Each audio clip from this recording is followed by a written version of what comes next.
السلام عليكم ورحمة الله وبركاته. وهذه السلام ولا لي خلي أخي ما يخدر أنت مضمر لو بجوكتان إلهيكو حفظه ما أنت محانا وضع إعلان كاساس أجيدان aad ayuu u fududyahay wuuna qurux badan yahay kaalaya isla wada tijaabine oo ha ka tagin fiidiyoga ila dhammayso wax yar waaye wuu fudud yahay kana faa'iideyso haddii aad taqaanto iclaanka gacantaada ilaahay kuu barakeeyo la wadaag asxaabtaada kale iyo walaalahaaga kale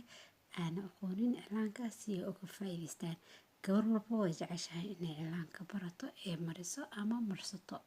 gabar aan iclaan marsanina ma jirto marka la wadaag intaa jeceshahay in isku qurxiyaan iclaanka ama ay ku shaqaystaan soo dhawaada maanta naqshadeena sidaan quruxda badan ayuu na socotaa halkaan naqshad ayaa waxaa iyo flowradeeda si yariiska had sameynayo ayaa waxaa kasoo saareynaa iclaan aad u qurux badan maanta waxay ka shidan tahay hal naqshad mar walba waxaa nii soo gudbiyaa iclaamada aadka fudfudud insha allah waana nii soo gudbi doonaa markasto si aan uga wada faa'iideysano dhammaanteen anigana aa uga faa'iideysto adigana uga faa'iideystiin aniga marka koowaad waxaa uga faa'iideysanaya mar walba oo iclaan saaro gacanteeda aaday ugu sii degeysaa oo iclaan saarka wuu iisii fududaanaya taas waxay i tahay faa'iido tan kalene walaalahayga aa jeclahay aa iclaanka la wadaagaya naqshadahayga aa soo sameeyo taasna faa'iido kale waa mal dhihi karo adinkana waa ka faa'iideynaysiin sidoo kale waxaa ugu la wadaagi doontiin walaalihiin aa la jeceshihiin inay iclaanka bartaan iyo nafsadaada haddii aad jeceshahay inaa iclaanka baratid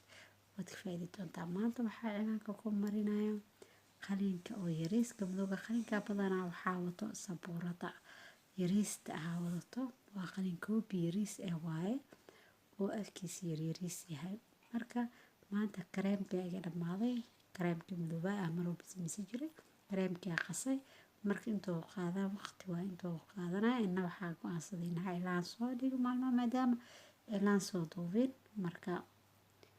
qalinkaana tijaabinahaan dhahay mana kaa qabsanayo bacda stikerka ma kaa qabsanayo sababtoo stikerka bac waaye soo maaha gacanta la kor saaray marka ka wada faa'iideysta dhammaantiin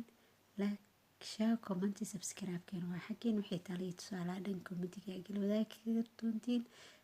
laagtana hanagee bakaylinina hanagee ilowin free maahino isaga shub laagta waa mahadsantihiin naqshadeenina sidaan quruxda badan ayaa noogu socotaa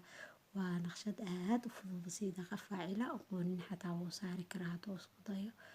isku day oo saarkan iyo midka qurux badan insha allah bidnillaahi kariim waxaa rajeynaa inaa saari doontid waxataa walaal qalbi nadiif leh halaa hadaa ila joogtay adaa kuugu talagalay fiidiyoga adiga ayaa iska leh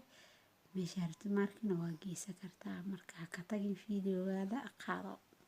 la wadaag asxaabtaada kale sii sheer garee waa mahadsan tahay walaal qaaliga qalbi nadiifaa tahay sida quruxda badan iila dhamaysta waa kaaga mahadcelinaya iclaankeenina sidaan ayuu noogu soo dhammaaday quruxda badan bal fiiribo soo aad uma qurxoona aadna uma fududa saas ayuuna gacantaada uga soo baxaya hadeerta xabad kala gadaala uga tagsan kartaa waxaan iga tagay sidaas iyo nabadgelyo assalaamu calaykum.